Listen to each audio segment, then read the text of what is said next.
Is this the dagger?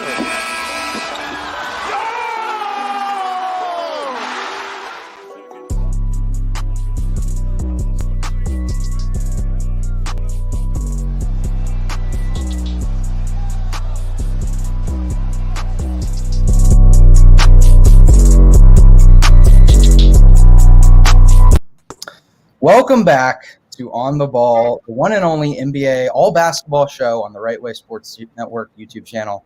I'm the lead NBA analyst here at TWSN, Will Lachlan, and tonight we have our full crew of On the Ball. Everyone is here. This is the crew that we're rocking with. Christian has joined us. Christian, you're an On the Ball vet. You've been here. How are you doing? How does it feel to be back? Yeah, it feels good to have Will and Thomas back. Nader's joined us now, so that's exciting, and it's nice to have a five-man crew, so super excited to be back. Yeah. Nader, man, this is your second time on the Ball, so how you doing? I'm doing good. 3 a.m. where I am currently, but the grind never stops. I'm excited for the show. Nader, you have my ultimate respect. Nader is right now in Jordan, and it's around 3 a.m. right now for him, and he's still on the Ball rocking with us, so we appreciate you, Nader, and your grind. Thomas, OKC Thunder, the draft's coming up. You guys got the 6th pick. How you feeling? I'm excited. I'm nervous. I think I don't know who we're gonna take at 6, but yeah. I'm really excited for the draft. We got a loaded show tonight. Let's do this. Yeah, and Justin, we're gonna get into the Wizards, our team. We hired a coach. We're gonna get into it. But how are you doing, man? This is one of the best days of my life, unironically, because we got rid of Scott Brooks a while ago, but it just doesn't feel real. And I know you share my happiness as another Wizards fan, so I'm excited to get into this. Yeah, it's amazing. But before we get into some of those, just want to remind you to subscribe to our YouTube channel and give us a like. Helps us get more recognition in the YouTube live algorithm. But fellas, let's get into the show. We're going to start with the NBA Finals because, guys, it's a series. Last time we had a show, it was 2-0 Suns. We kind of talked about how can the Bucks get in it, and the Bucks, they're back in the series. 2-2 going back to Phoenix. Best 2 out of 3, obviously. We know how that works. Justin, let's start with you. Last week, you talked about what the Bucks could do to get back in the series. What have you seen in these 2 games? What have you seen? What are your takeaways from what the Bucks have been able to do to tie up the series? Games 1 and 2 was obvious. Giannis did his thing. In Game 1, he did have some rough patches because that was his first game coming back from his injury. But Game 2, a historic 40-point game. But no one else was able to step up, and it was another finals performance where a guy goes off and no one's able to step up. They lose the game. It's unfortunate because that was a very winnable game, but they lost because no one was able to step up. Then they go back to Milwaukee, and everyone steps up. Chris Middleton, 40 points in Game 4, hitting clutch shot after clutch shot. Drew Holiday didn't have the greatest Game 4, but in Game 3, he balled out. Pat Connaughton, I've loved what I've seen from him this series. Great on both ends of the floor. Brook Lopez has played solid. Bobby Portis has had some rough patches, but he's been solid as well at points. And it really just seems like on Milwaukee's home floor, they're just so much more comfortable. And this is one of the most inconsistent teams in the league. And in the playoffs, they've been here the whole time, but they've been inconsistent the whole way through. And now in the 2 games where it mattered most for them, where their season was basically on the line both games, they didn't want to go down 3-0 or 3-1 in this series. They were able to step up. Giannis did his thing. He's having one of the best final series I've ever witnessed and one of the best final series of all time, really, on both ends of the floor. And that block at the end of Game 4 was an all-time level block, and it was just great to see. And Chris Middleton, as I said, this is what we need to see from him. He's an all-star for a reason.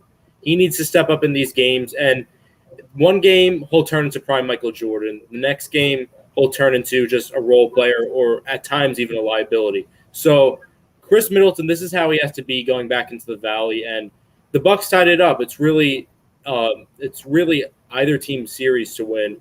And going back to the Valley, Phoenix still has home court. It's going to be tough, but this series, I think it's bound to go to 7 in Milwaukee. They're stepping up when it matters most. So it's great to see they're doing what they have to do to make it a series, and Giannis and Middleton and everyone else is stepping up. Yeah. Christian, this is the first time we're talking to you about, the NBA Finals. So just give us your general thoughts on this series, how it's gone. Obviously, the Suns take the 2-0 lead, and then the Bucks are able to respond. So what do you think? Yeah, I think going into this series, I expected the Suns to win in 6 to 7 games. I was a little hesitant to say, the Bucks would be able to go and win a game on the road, and that's kind of been my key to watch over the next, 3 games, really, if they can get it to 7. Can they go to Phoenix and get a win? Overall in this series, I mean, like Justin mentioned, Giannis played out of his mind. He almost played 40 minutes in his first game back after an injury we thought he might have been done for the season. He's been outstanding. In Game 4, while he, put up 13 points and 7 rebounds, 7 assists, Jrue Holiday shot 4 for 20. Those numbers aren't, great. And Chris Middleton shot 15 for 33. He had an excellent game. So I think those 2 guys are the keys when we go back to Phoenix. Can they, be a little bit more efficient? Because, I assume, and my number that I wrote down before this was Chris Paul. Chris Paul was minus 23 over Game 3 and Game 4 when he was on the floor. And he was plus 26 in Games 1 and 2. So can he, be a little more efficient, not turn over the ball as much? He had 9 turnovers in those 2 games. So I think that's the key, for me, whether Chris Paul is back to being himself almost more, where he's not as turnover prone, and can Chris Middleton and Jrue Holiday be a little more efficient? Because if they're efficient, they're really more dangerous offensively. And with Giannis playing at his best, I could see the Bucks easily winning, one of those 2 games in Phoenix potentially. So I agree with Justin. I think it's going 7. And can the Bucks win on the Phoenix's floor? We'll see what happens. But right now I lean Suns in 7. Yeah, some noteworthy stats to just throw out you guys that are really proving the points that you guys are making about, the turnovers and obviously Chris Middleton's play. Basically, to me, and just looking at the box score, and you don't want to look too much into the box score. Obviously, you got to watch the game. But really, there's 3 key, just team stat categories that are telling the telltale sign for how the series is playing out. And that's free throw shooting, the free throw percentage for both teams, turnovers, and offensive rebounds. Whoever can get 2 out of 3, win 2 out of 3 of those stats, wins the game. And it's happened in every game in the series. In Game 1, I believe the Suns won all 3 of those stats, and they won the game. In Game 2, they got the advantage in 2 out of 3. They won the game. The Bucks responded with, I believe, in Game 3, they won 2 out of those 3 stats. And then in Game 4, they got all of them. So if you can win in 2 out of 3, have just the free throw advantage, turnover, and offensive rebounds, get 2 or more in those categories, you're going to have a really good chance to win the game. And the numbers have shown it throughout this series. Also, with Chris Middleton's play, when Chris Middleton shoots, and I understand field goal percentage is not very indicative of necessarily how efficient you are as a player. I think that's been pretty proven in the NBA community at this point. But for this series, Chris Middleton's field goal percentage has just been the complete sign of how the Bucks have a win or a loss for the Bucks this postseason. Because this stat is honestly incredible, but it's true. Chris Middleton, when he shoots above 43% in a game, the Bucks are 13-1, and when he shoots below 43% from the field, they are 1-6. That is just a crazy stat. And so Chris Middleton, he's got to shoot really efficient from the field, and the Bucks should be able to take care of business. That's what the numbers say. But Nader, what do you think for the Suns? Going back, do you think the Suns should be worried? How do you think the Suns will respond? They're back at home, and the Suns, obviously, like most teams in the playoffs, they play better at home, but especially the Suns. So do you think the Suns should be worried, and what do you think that they should do? And how do you think they'll respond? Of course they have to be worried. The Bucks are an amazing team. They've shown that they have the ability to tie the series when many people thought it would be over in 4 to 5 games. And that's basically all they need to do is just get home. They need to feed off that energy because people remember they play high-paced basketball. When you got a crowd roaring behind you, I think this is you're going to be feeding off it. I think this is going to be really about if the Bucks can take one from the Suns at home, and if they're able to do that, I think that they're going to be able to win the finals. But again, it's just consistency. Chris Paul has been pretty good this finals, and it was a close game in Game 3. And since he didn't really have a great game, who knows? Maybe if they had a good game, maybe they would have took one in Milwaukee. So it's really just being able to not always go from 40-10 on extreme efficiency, then the next night go from 9 points on terrible efficiency. You have to make sure that you're staying consistent. I would rather have a player that's scoring, 15 points a game, good efficiency, chipping in, rather than being inconsistent. Consistency is the name of the game for these 2 teams. It's going to be who can stay basically more well-rounded and continue to play at a similar level throughout all of the games. Yeah, it's always like the stars are usually going to be the stars. Difference makers usually seem to be the co-stars or the role players. But Thomas, what are you expecting from the Suns in games 5 through 7, and how do you see the series playing out? What's your prediction for the rest of the series? Who do you think is going to take it? Well, I think the name of the game for the Suns right now is something I've kind of noticed in the first 4 games is that the second best player on the floor is so important, and it changes every single game because you have outside of Giannis, who has been the best player on the floor almost a majority of the nights. You have Chris Middleton, Drew Holiday, Chris Paul, and Devin Booker, all who are fantastic, but have all been very, very inconsistent this postseason. So I really do think that it comes down to who is the second best player on the floor because if Devin Booker is not going to drop 40 points again, but if he can drop 30 with solid efficiency and the Bucks co-stars don't step up, then the Suns are going to be able to win. To me, that second best guy is just so important. And that's why I think the Suns are still going to win this. Because I think I would be much more willing to bet on the consistency of Devin Booker and Chris Paul over Drew Holiday and Chris Middleton. For the simple reason that, one, I think Devin Booker is the best of the 4. And I also think Chris Paul understands what this would do for his legacy the most, especially him with his circumstances, with his career. I think he understands how important this ring is going to be for him. So I would be willing to bet on the Suns in 6 or 7 games, just because I think they're going to be able to consistently produce the second and possibly third best player on the floor every night, and their role players have really just been fantastic.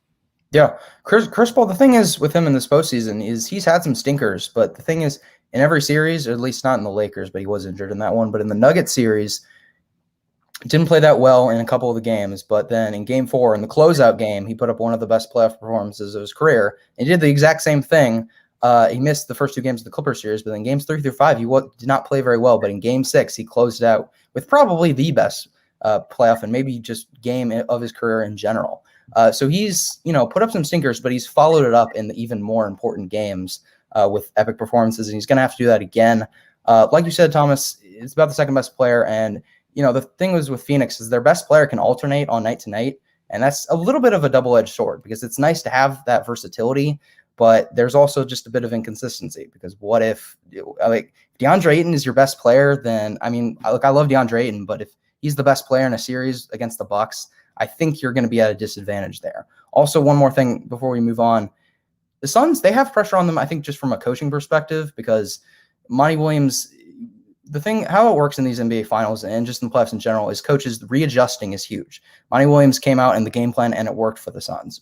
Mike Budenholzer was able to adjust. That's why they're, tied a 2-2 series. So Monty Williams, now he kind of has the pressure of having to basically readjust. And he's one of the best coaches, so I think he will. But the pressure is on him because Bud countered him initially really, really well. And the Bucks seemingly have an advantage, but I think Monty Williams will respond to that because he's one of the best coaches in the league. But guys, we're going to move on to some non-NBA talk, but it still obviously involves NBA players, and that's Olympic basketball. It's getting very interesting just on multiple fronts. Let's start just with the news. Unfortunately, Bradley Beal and Kevin Love, they're out. They're not going to be on the team. I believe Kevin Love dropped out just by his own decision, and then Bradley Beal is in COVID protocol, and he's not going to get back by the time they leave for Tokyo. So the 2 replacements are Keldon Johnson and JaVale McGee. Quite a step down in talent. But Justin, I'm going to start with you on this one. How bad of a look do you think it is for Team USA to lose Bradley Beal and Kevin Love and kind of replace them with JaVale McGee and Keldon Johnson? This is really, really bad. Obviously, the COVID situation is really unfortunate because it seemed like it was blowing away for the NBA, but now going overseas and playing it in the Olympics, it's coming back to bite them, which sucks. But the replacement players, Keldon Johnson, Greg Popovich is his coach in the NBA, so that I understand. And Keldon's also a great player, and I think his motor is going to fit in really well with Team USA. And JaVale McGee was most likely picked for experience, but it's really confusing to me because the main reason I feel like these guys were picked is because they couldn't find anyone else to say yes, any star names like the Paul Georges, Zions, guys like that. That's the main reason I think they were picked. But there are a lot better players from the USA that aren't stars than JaVale McGee. And I love Keldon Johnson too. I was really high on him coming out of the draft in 2019. And I still think he'll be a star one day. But there are a lot of better USA players than Keldon Johnson right now in the NBA. So it really just confuses me. Obviously, Keldon Johnson, unless they couldn't get anyone else to say yes, a part of him being on this team is bias from Greg Popovich, in my opinion. But he's a great player. JaVale McGee is still a solid player. It's just they probably couldn't get a lot of stars to say yes. It's just, there's so many other players they could have called and asked, even if they're not star-level players. It just confuses me how these were the two guys. And Team USA, their losses, obviously, they've been bad. Those two losses, they had a comeback victory the other night. But, they're not any better without Bradley Beal and potentially without Jeremy Grant as well. So, it's going to be really interesting to see how these other teams that have had more time to get down chemistry, it's going to be interesting to see them in a full Olympic setting because these are just exhibition games. So these don't count towards much at all. So it's going to be interesting to see how it plays out when it counts the most. But I really don't know because there's a lot of players that could have called other than Keldon and JaVale McGee.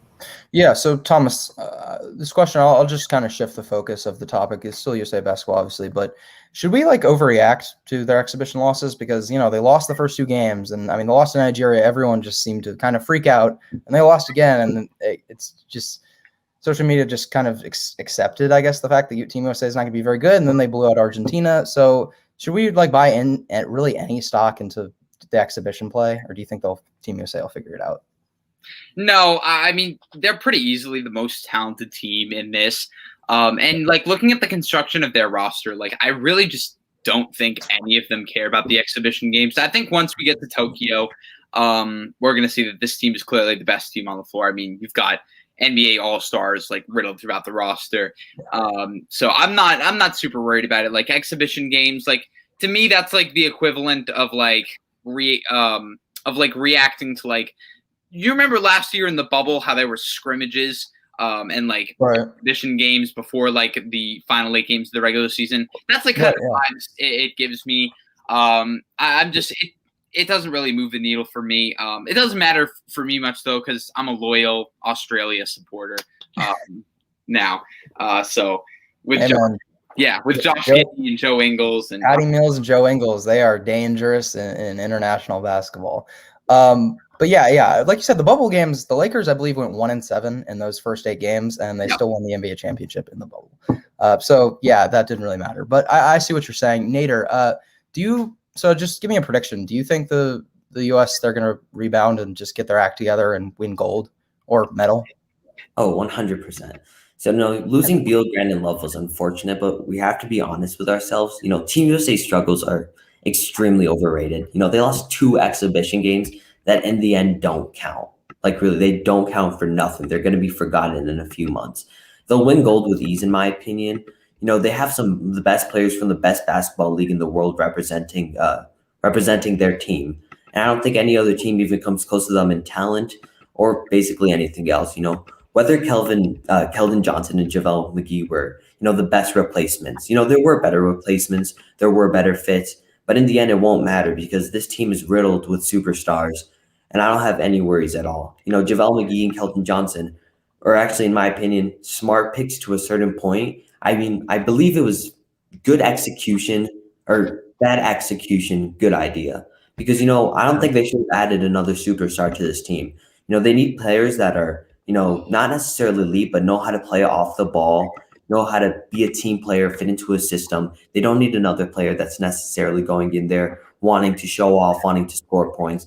And I think that this was an overall smart move. But in the end, it won't matter because Team USA is going to win gold with these.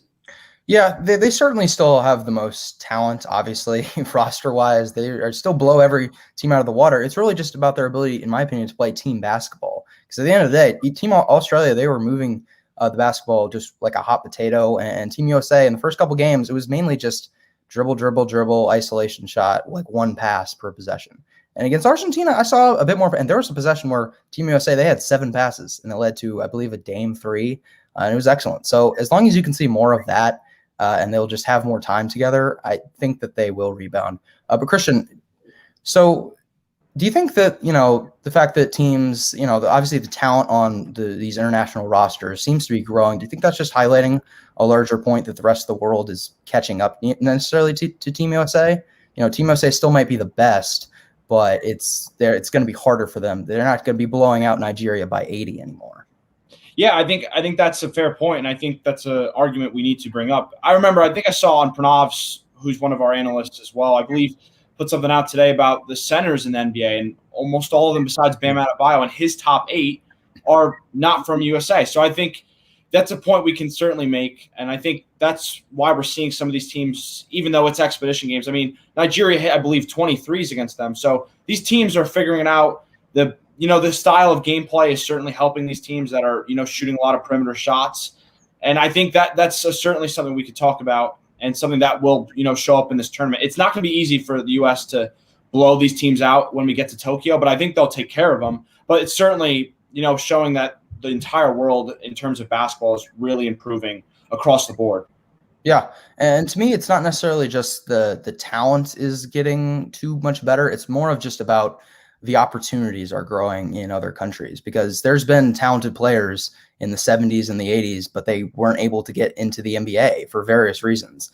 But now just historically teenagers in other countries haven't had like top tier coaching in their countries or been able to participate in like a bunch of like circuits and like in basketball leagues since, from like they were like toddlers to teenagers in like AAU. There's just not a thing that happens in a lot of other countries besides USA historically.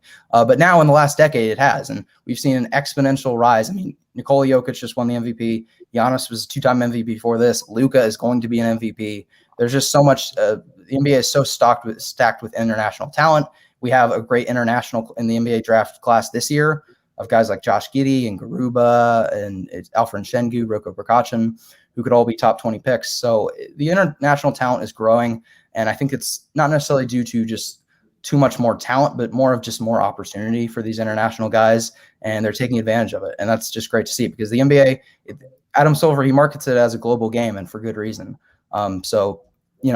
I think it's just Team USA, they're not going to be as much of a powerhouse. I still think they're definitely going to be a contender to win gold every year, because they're still going to have amazing talent.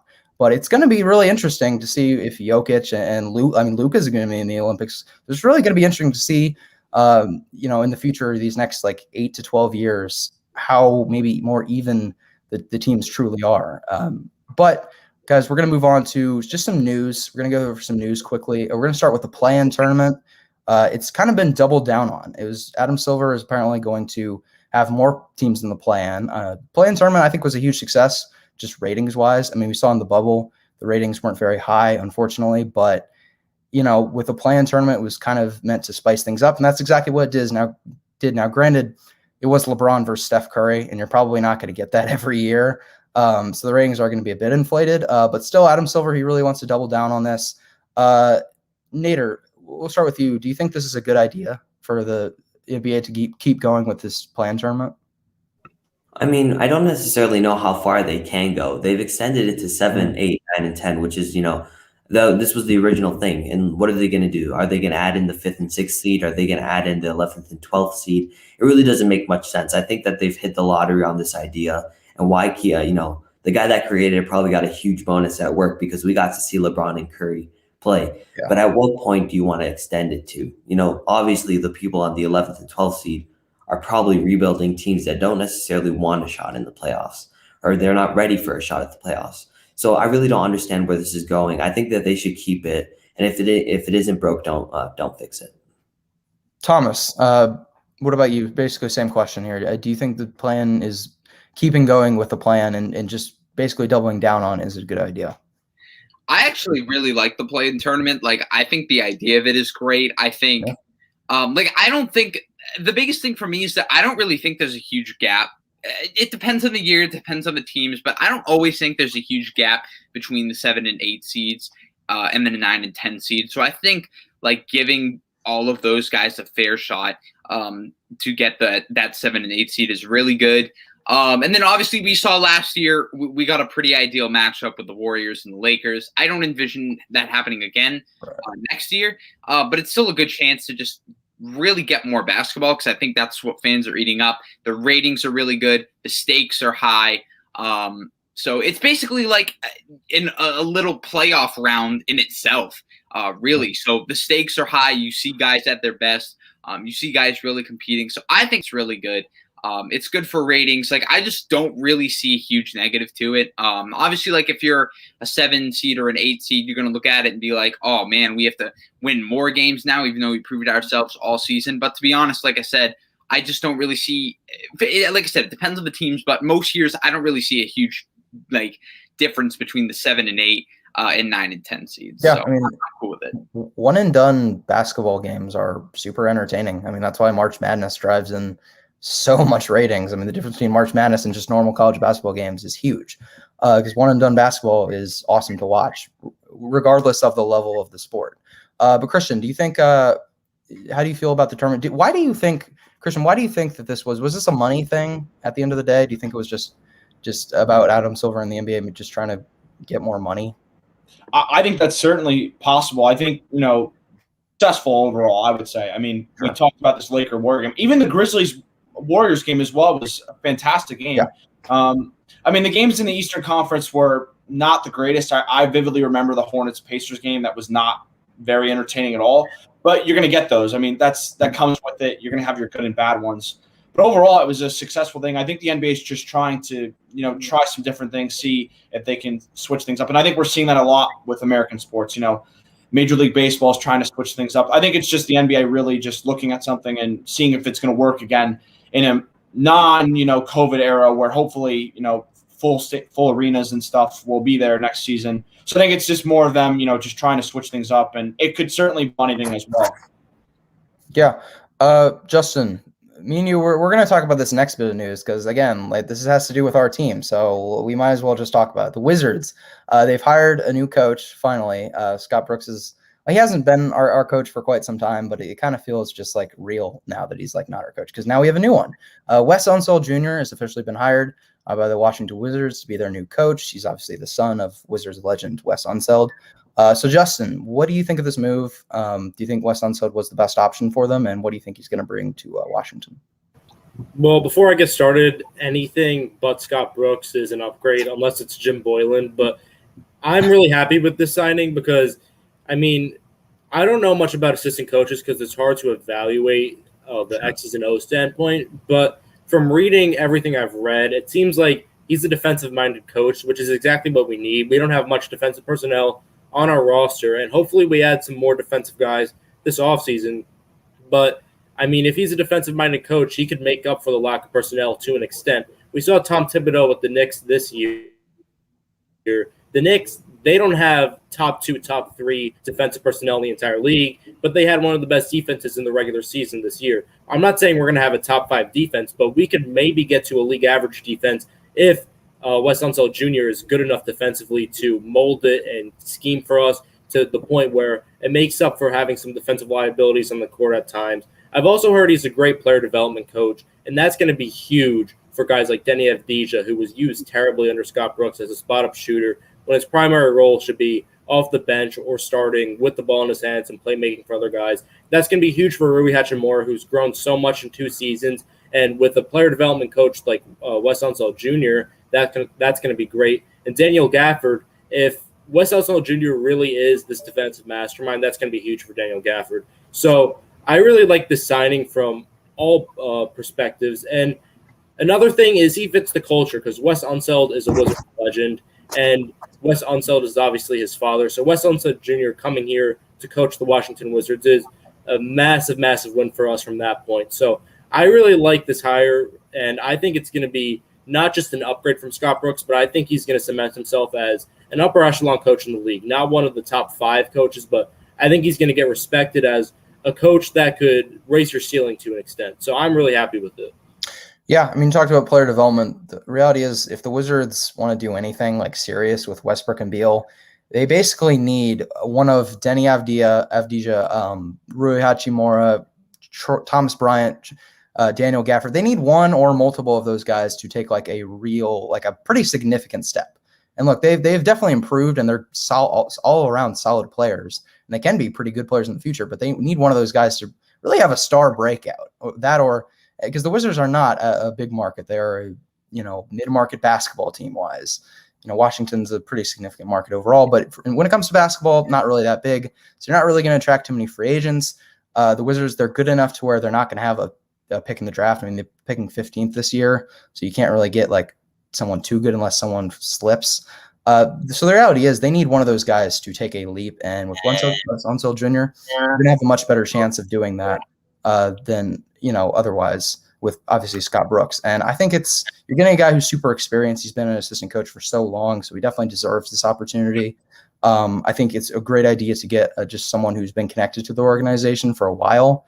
He's been a well-respected assistant for years. And yeah, I agree. I think he's going to relate to players in a positive way. And I think his schemes on both ends are going to be pretty productive, and specifically defensively, because the Wizards, they don't really need an offensive mastermind because they have a bunch of offensive talent. You really need the guys on defense to put in full effort, and then at least the defense can just be half decent while the offense is one of the better ones in the league. But guys, we're going to move on to some I guess other news really, but it's pretty huge bombshell news, and has to do with Damian Lillard. Damian Lillard news cycle today has just gone pretty crazy. He started out. There was rumors that apparently a lot of non-Woj and Shams sources are reporting that he wants out. He was going to. He's basically going to request a trade in the next couple days. But then Damian Lillard, he had a press conference a couple hours ago and with Team USA, and he said that those are false. But he also said some interesting comments about just his loyalty to the Blazers. In my opinion, I think he sounded less loyal to the city of Portland and to the Blazers than he has been in the past. So it was interesting overall. But guys, we're not going to mention teams because last week we talked about teams. We talked about like potential trades and stuff. So we're not going to talk about that. Really just want to talk about, do you think that Damian Lillard do you think the rumors are true or false? Thomas, what do you think, man? I mean, it's kind of hard to tell. I mean, I think the rumors at this point have to be false. I mean, we heard it from the man himself. He doesn't know. My frustration comes from the fact that he doesn't know. He is on a 5-year contract with the Portland Trail Blazers. He has been loyal to them for, I don't know how long he's been in the NBA, but every year since he's been in the NBA, he has been loyal to them. But it's clear time and time again, it's been clear that this Blazers roster is not constructed enough to win a championship. And deep down, he knows this. Just like at some point, he's got to figure it out. Like, you're just going to put the Blazers in this like really tough spot. Now that you're kind of playing this in-between game, you got to pick a side. Are you going to stay loyal to the Blazers? Are you going to request out? Like at this point, it's really just time to just like pick a side, dude. Like it frustrates me. Just from like a small market perspective, like Dame's got to pick. He's got 5 years with his contract. It's time. Just choose what you want to do. Yeah, Justin, what about you? Do you think what do you think is the timetable for a Dame trade? Do you think one's going to happen in the next few days? Probably not, but do you think so? I agree with Thomas. He has to make a choice, but personally, I think he's just waiting till the end of the offseason to see what the Portland Trail Blazers do. I think he's putting pressure on the organization because they've had some pretty bad moves in the past few years. They've had some good moves as well. The Robert Covington move was a great one, but they've had some bad ones as well. And I think he's just putting pressure on the organization to make the right moves to become a title team, because he did say that the loss against Denver was one of the worst playoff losses in his career. I'm not sure if he said it was the worst or not, but it definitely was, because he mentioned that they didn't have Jamal Murray and they were hobbled. So it was definitely hurting for him to lose against Denver. And I think he's putting pressure on the organization. For a timetable, though, on his trade, I could see it either this offseason or next offseason. I don't think he's retiring as a Portland Trail Blazer. I think that's for sure. But it could either be this offseason or next offseason, because say he just wants to wait it out one more year, be loyal, stick to his roots, then he'll play this season, they'll lose in the first round, or maybe even miss the playoffs. That's a possibility. And then he'll realize, okay, well, this isn't going anywhere. We're not getting any better anytime soon. I have to request out. So that could happen, or you could just already realize that, because it's been really just Portland's been in mediocrity for a while. Other than that one conference finals year, I mean, they made the second round a few times, but the past 2 years, they were an 8 seed last year. A lot of that had to do with injuries, but they bounced back this year to a 6 seed, and they lost in the first round to an injured team. So It could either be this year or next year, but I think by next year he's gone.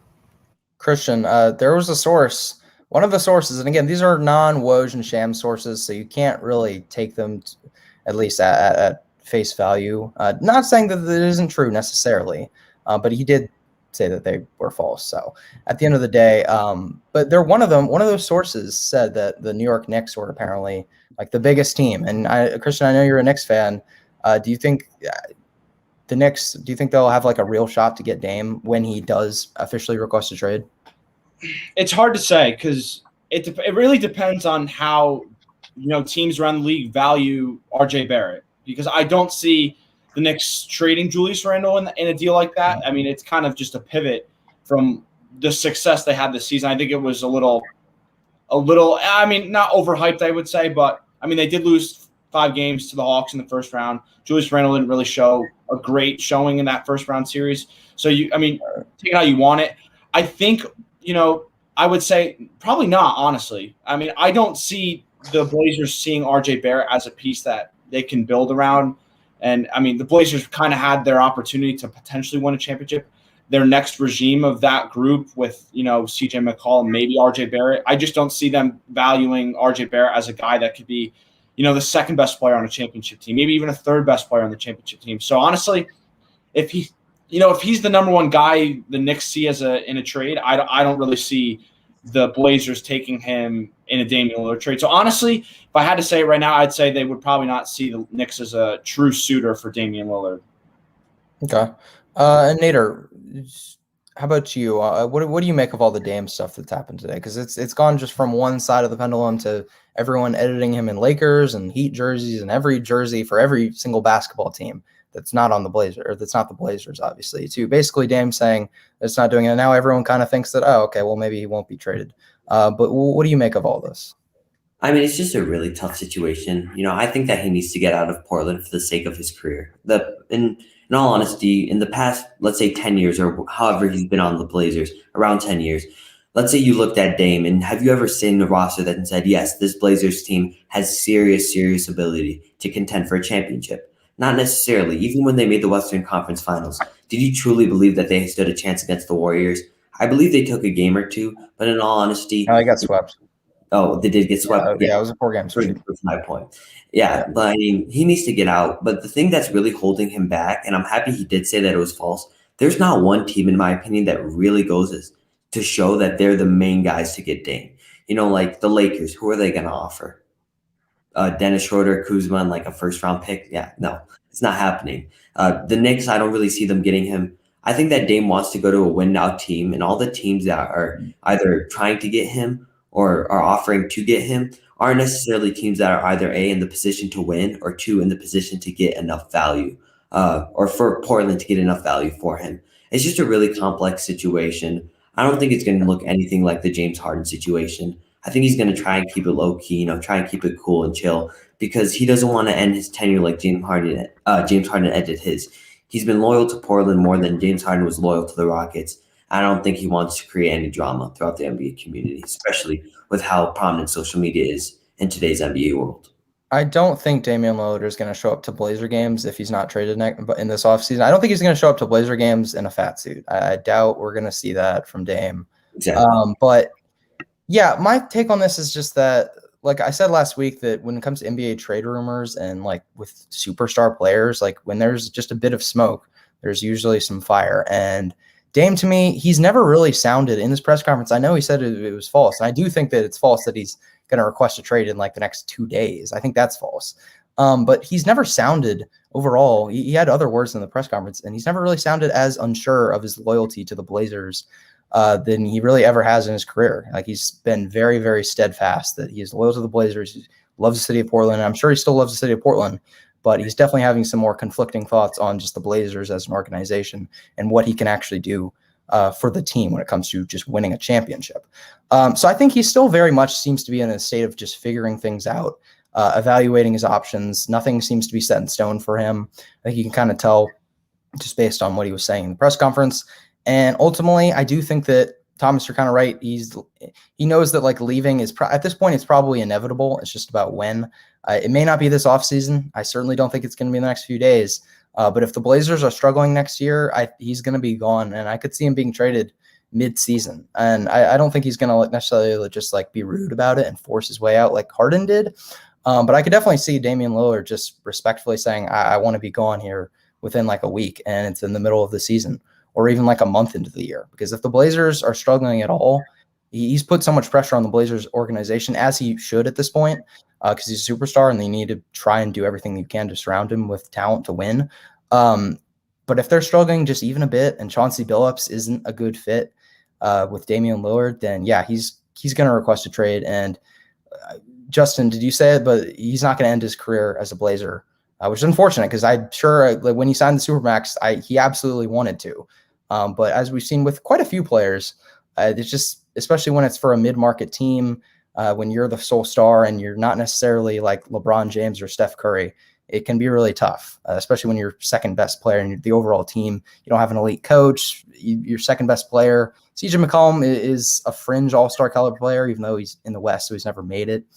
So it's just tough. It's a tough situation for Dame. And I think it's just inevitable that he will be gone. But guys, we're going to transition to another player that is probably going to be changing teams this offseason and has quite a bit of a market for him at this point right now. Lonzo Ball. Where will Lonzo Ball go? And he is a restricted free agent. So it's not necessarily, there's more some restrictions, obviously when you're a restricted free agent, you have to, other teams can sign, but the Pelicans have the option to match. But it looks like Lonzo is going to be getting a pretty hefty contract.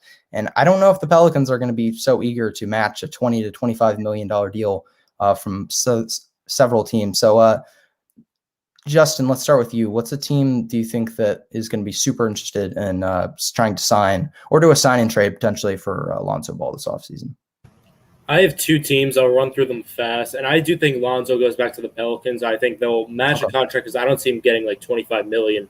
But one team, he goes there and everyone, the whole entire media, all social media, they freak out to the Hornets. And I think this would be a Devontae Graham replacement. I really like Devontae Graham a lot, but at the same time, he's had a lot of struggles. He's inconsistent. He's streaky. So bringing in Lonzo Ball, I'm not sure if he'd be content with the bench role, but if there is a team that he would be content with the bench role on, it would be the Hornets with LaMelo Ball. And I think Lonzo there, I think they have potential to, at the end of games, run three-guard lineups with LaMelo, Lonzo, and Terry Rozier. And then Lonzo would come off the bench for around 30 minutes a game, just bring in playmaking, transition passing, energy, defense, everything you want out of your sixth man. So I really like that. And I think if there's a team where he would commit to a bench role, it would be Charlotte.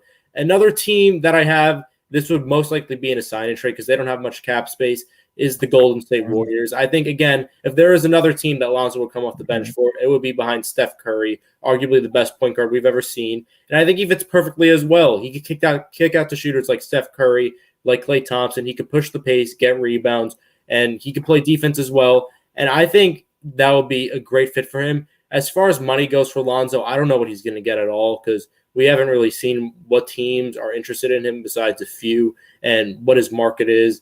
But I could see him making anywhere from like 16 to at most 20 million. But I don't think any team is throwing out 25 million. So at the end of the day, I think the Pelicans will match his contract. But the Hornets and Warriors, those are two wildcard teams that I don't think many people are talking about in the Lonzo sweepstakes. Yeah. Justin, when you threw out the Warriors, my mind went to when LeVar Ball a few years ago said that his son Lonzo was better than Steph Curry. And just like, imagine a few years later they're on the same team. That's just kind of ridiculous to me. I don't know why I thought of that. But Nader, you're a Chicago Bulls guy, so and the Bulls seem to be very interested in Lonzo Ball.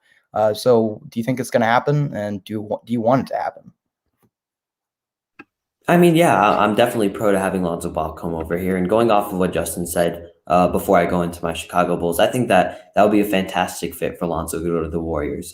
In the offseason, many people don't know this, but the Pelicans actually the Warriors offered Kelly Oubre and some draft compensation in exchange for Lonzo Ball. And they denied it, which was a bad decision in my opinion. But they have the opportunity to recover and finally get that secondary playmaker, a guy that can play defense on the wing, a guy who's good in transition, can shoot a bit and has improved his jump shot. But honestly, I would like to see Lonzo Ball come here. I like everything that he brings. He has the opportunity to be a solid second to third piece on our team. And he wouldn't, in my opinion, cost a lot because I believe the Bulls are going to be trying to get a supermax player to go and pair with Levine sooner than later. Levine himself said that he's willing to take a pay cut in order for talent to be surrounded around him. And I think that, Lonzo Ball is definitely a step towards that. And in all honesty, Lonzo Ball should not be getting a $20 to $25 million contract. His production is decent. He's an efficient player, but his production is very decent. Averaging 10, 5, or, in the lower teens, that's not worth $25 million. Bradley Beal and Jamal Murray are on like $27 million contracts right now. So that's almost as saying that Lonzo Ball to the Chicago Bulls, to the Warriors, to whoever he signs with, is equivalent to Jamal Murray. And that's not true at all. I think we give him somewhere in the 13 to 14 range, and I definitely see us as the potential front runners for him in the offseason. All right, Christian, your Knicks could be seriously in the Lonzo Ball sweepstakes. We'll see. I mean, the Knicks have cap space, as they always do. So do you think would you like Lonzo to the Knicks? Is there any other teams besides the Knicks that you think should be interested in Lonzo? Yeah, I would be interested as a Knicks fan. I think it's a matter of the price, though, because you're looking at a guy that I don't think deserves $25 million. But on the other hand, the Knicks point guard position is pretty key. I mean, in the postseason, they played Elfrid Payton. I think I looked at it a couple days ago. He only played 13 minutes, and he was the starter throughout the season, so they couldn't go to him. So that point guard position is very important. I do like Derrick Rose. I like Emmanuel quickly. They would have to bring Rose back. But I liked Rose as that sixth man. So I would honestly, if we were to get Lonzo, I would say, around that 15 to 20 million range. But the other intriguing, option for the Knicks is a trade for Colin Sexton. I don't know how realistic that is, and I don't know what the package would be. But, that's another guy that potentially could be there. So I'd be a little more hesitant depending on the price. If it's 15 to 20 million, you could sign me up for it. But if it's anything above that, I'm be a little hesitant as a Knicks fan. Guys, we're gonna just go to our last topic. We're gonna pick up the pace here, and this is gonna be an awesome thing that we're doing here. We're gonna be doing a mock draft, a top 15. So basically, lottery plus one. It's because there's 5 of us. We each get 3 picks, and it's not a typical mock draft. Most mock drafts are what will the teams actually do in real life. And look, you can go on the internet and on YouTube and find plenty of those. There's all kinds of those. There's some on our website.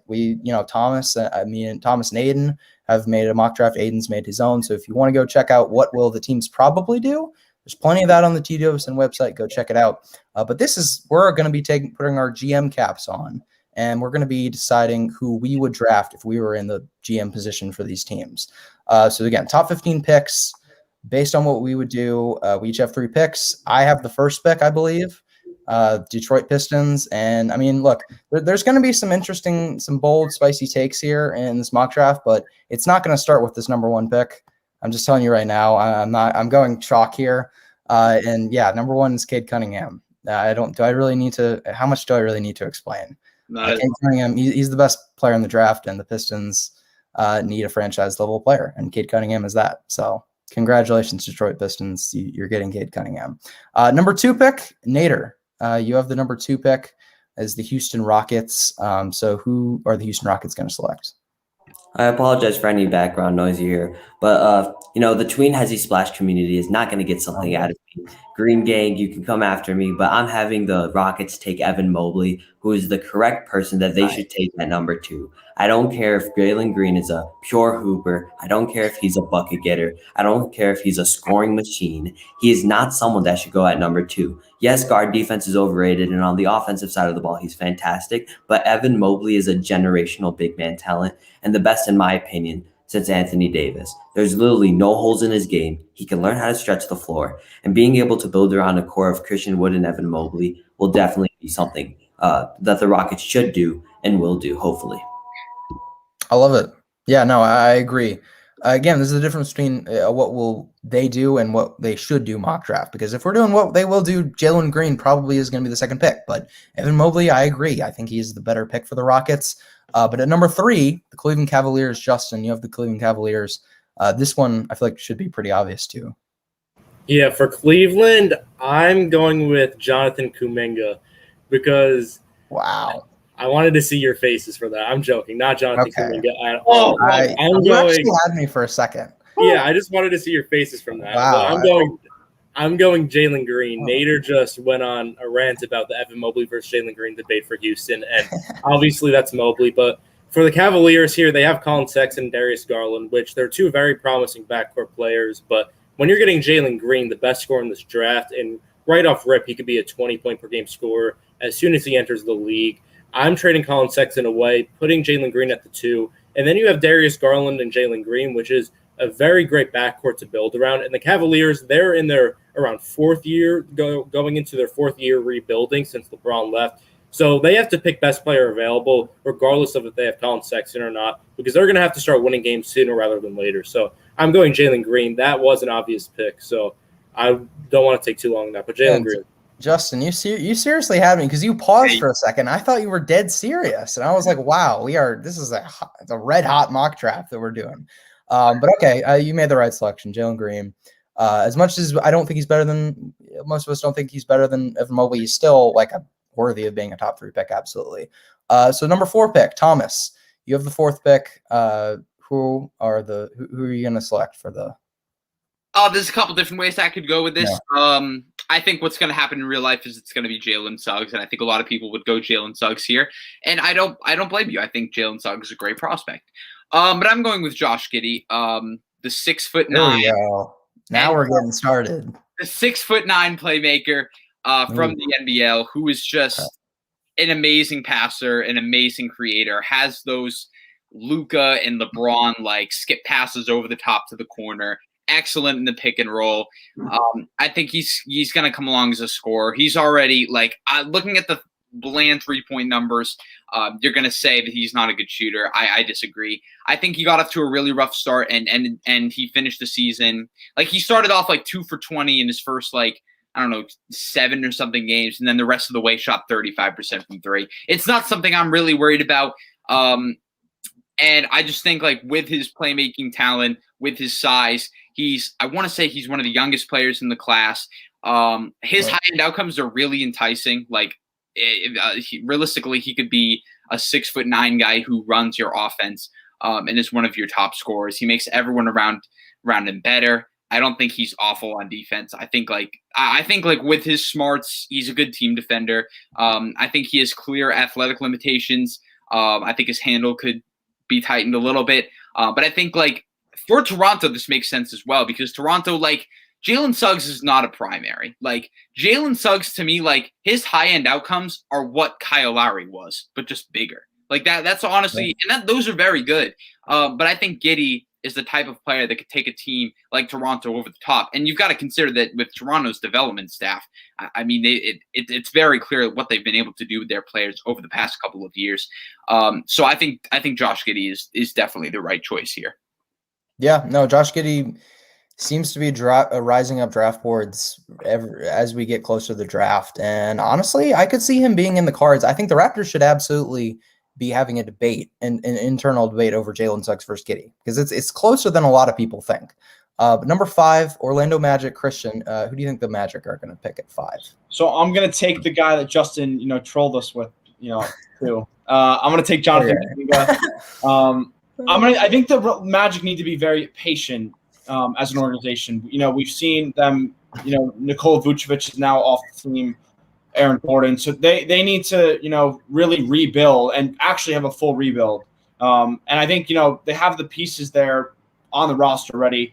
You have Jonathan Isaac, who has helped with he's dealt with some injuries, some pretty significant ones, but has the capabilities to be certainly a defensive menace. And he could definitely polish his offensive game.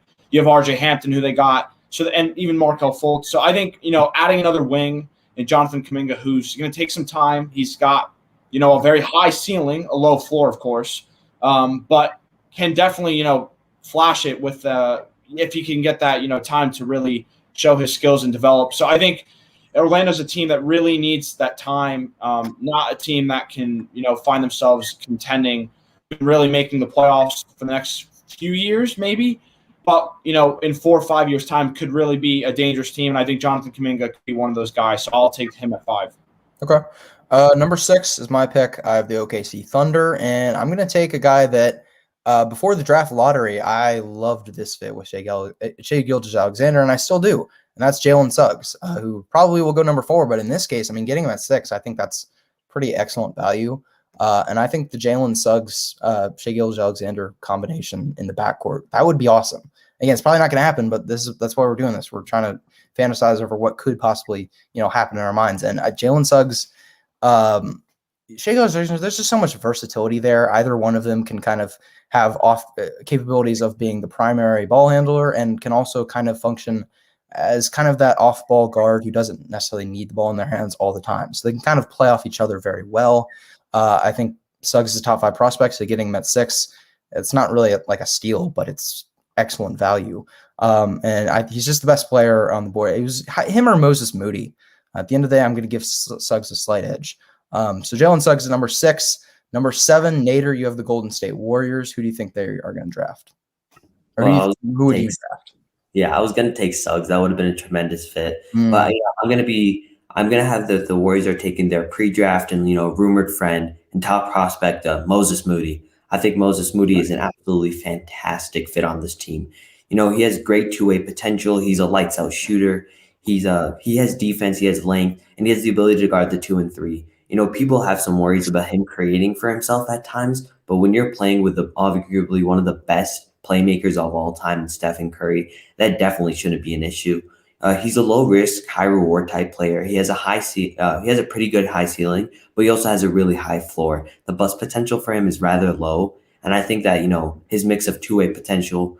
He's not simply a 3 and D player like Corey Kispert, but he has the ability to be a volume scorer too, which I love. I love his potential. I love the fit, and I think the Splash Brothers find a cousin, and I think that this is definitely the pick that the Warriors should take. Okay. Number 8 is Justin. You have number 8. Or wait, no. We have a trade. That is right. We have a trade. Thomas, you have the number 8 pick. So Orlando Magic, their second pick. Who do you think, or who would you draft? So I'm going to go with best pick available on my board. I think it makes a lot of sense. I'm not in love with any of Orlando's guards. I'm going to be straight. I'm not a huge fan of Fultz. And I think Cole and RJ are solid, but I don't think they should stop you for taking a talented guard in this draft. And I'm going to go with James Bouknight, 6'5", combo guard from UConn. I just think he's going to be a really fantastic scorer. Right. Has 3-level scoring potential. I think some people are kind of down on Bouknight because of his handle, and to be honest, I don't quite see it. I think his handle isn't great, but I think a lot of it is stuff that he's going to be able to get better at with better balance, and tightening handle isn't hard to fix. He's just a fantastic 3-level scorer. Great shot maker, super athlete. I think he's a better team defender than probably most will give him credit for. So I really like this value for Orlando, and I think I honestly wouldn't be totally against it if they took him at 5. I'd like some guys better, but if they take him at 5, I'm not going to sit here and say it's a bad pick. But I think at 8, this is a really good selection for them. All right, so halfway through, just to recap. Number 1, obviously, Cade Cunningham to the Pistons. Number 2, Evan Mobley to the Rockets. 3, Jalen Green to the Cavs. 4 was Josh Giddey to the Raptors. 5, Jonathan Kuminga to the Magic.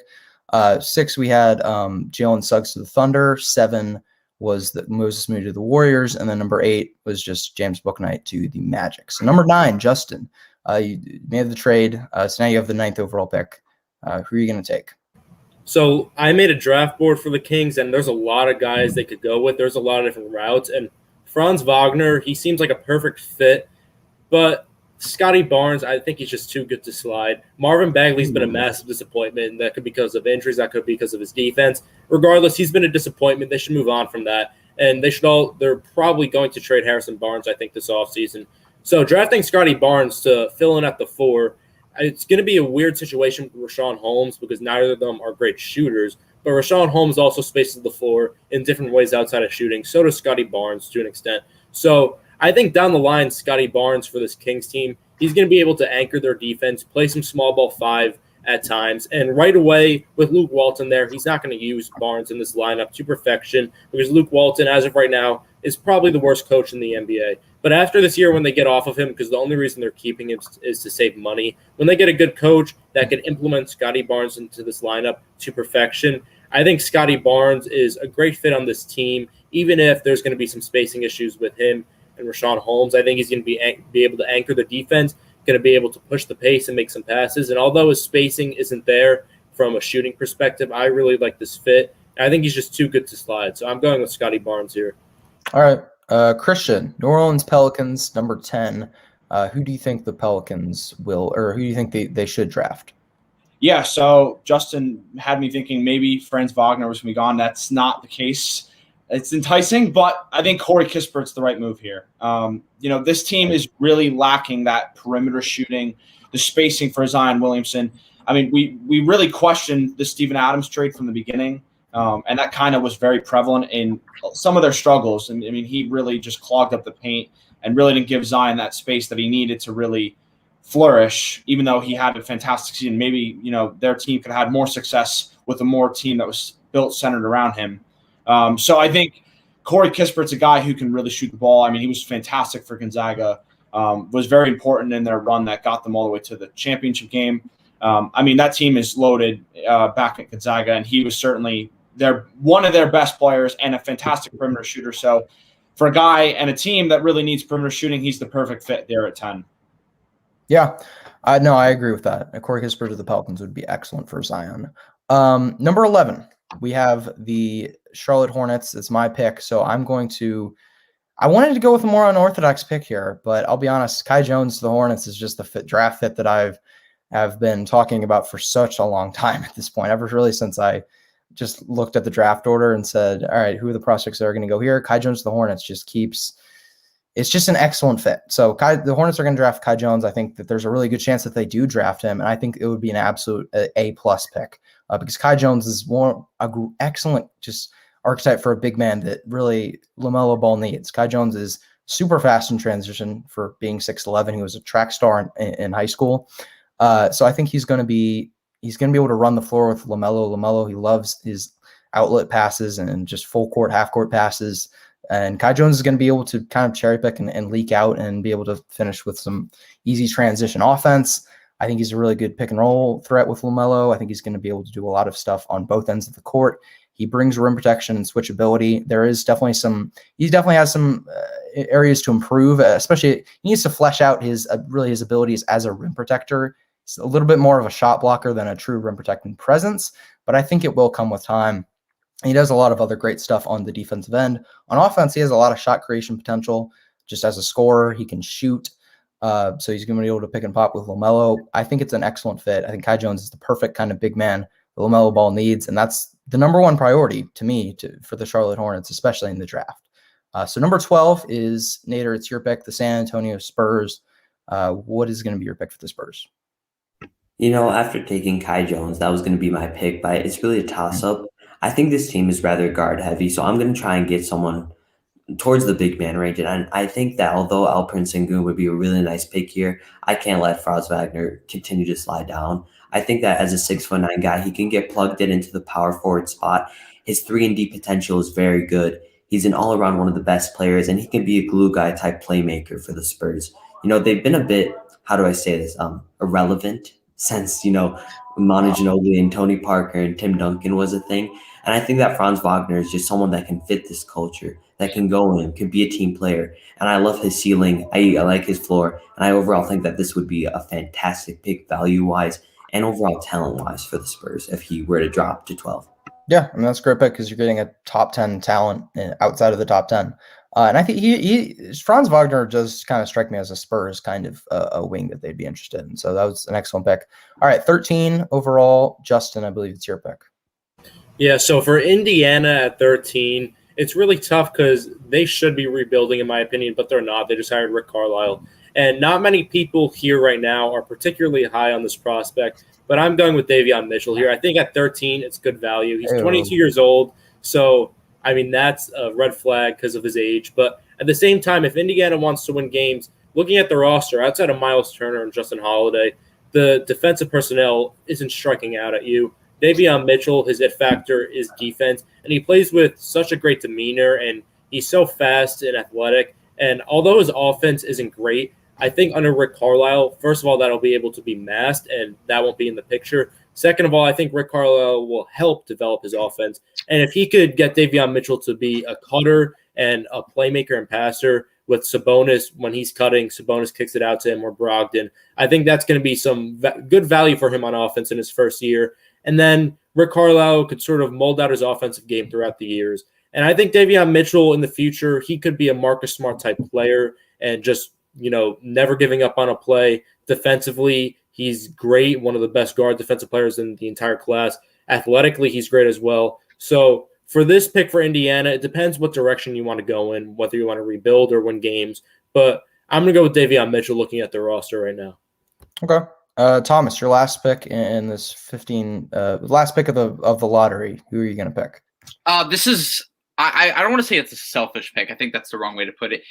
He's one of the best players on my board. If you follow me on Twitter, you'll know I've been very high on this guy for a long time. And I think he's a really perfect fit with the Golden State Warriors as someone who's going to be able to come in and contribute right away. He's going to be able to hit threes from anywhere inside 35 feet.